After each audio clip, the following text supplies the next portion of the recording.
Trade union centre of India TUCI రాష్ట్ర ప్రథమ మహాసభలను ఈ నెల 21-22న నిజామాబాద్లో జరుగు రాష్ట్ర మహాసభలను జయప్రదం చేయాలని కోరుతూ శనివారం ఈరోజు సోనాల మండల కేంద్రంలో గల మిడి ఫ్యాక్టరీ ముందు వాల్ పోస్టర్లు ఆవిష్కరణ చేయడం జరిగింది.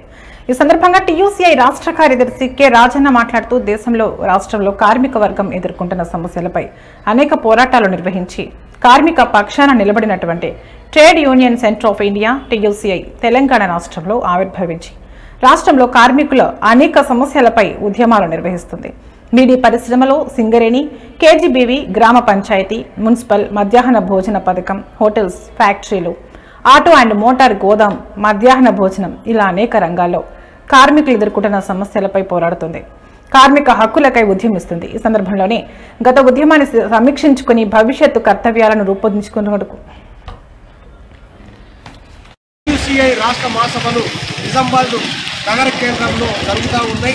ఈ సభలకు కార్మికులు, బీడీ ప్యాకర్లు, నెలసరి ఉద్యోగులందరూ పాల్గొని విజయవంతం చేయవలసిందిగా మేము పిలుపునిస్తా ఉన్నాం. ముఖ్యంగా భారతదేశంలో దాదాపు EPF కార్మికులు 80 లక్షల మంది కార్మికులు ఉన్నారు. వీళ్ళు పదవి విరమణ చేసిన సందర్భంలో పెన్షన్ కింద తీసుకుంటే కేవలం 1200, 1000 రూపాయలు మాత్రమే వస్తుంది.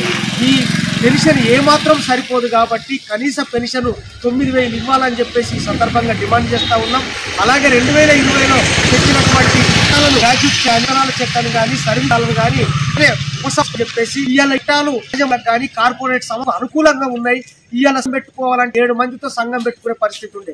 ఇప్పుడు దాన్ని 300 మందికి పెంచడం జరిగింది. కాబట్టి ఇలాంటి కార్మిక వ్యతిరేకమైనటువంటి చర్యలను వెంటనే ఉపసంహరించాలని, 4 లేబర్ కోడ్లను రద్దు చేసి కార్మికుల హక్కులను కాపాడాలని, కార్మికులకు కనీస వేతనాలు పెంచాలని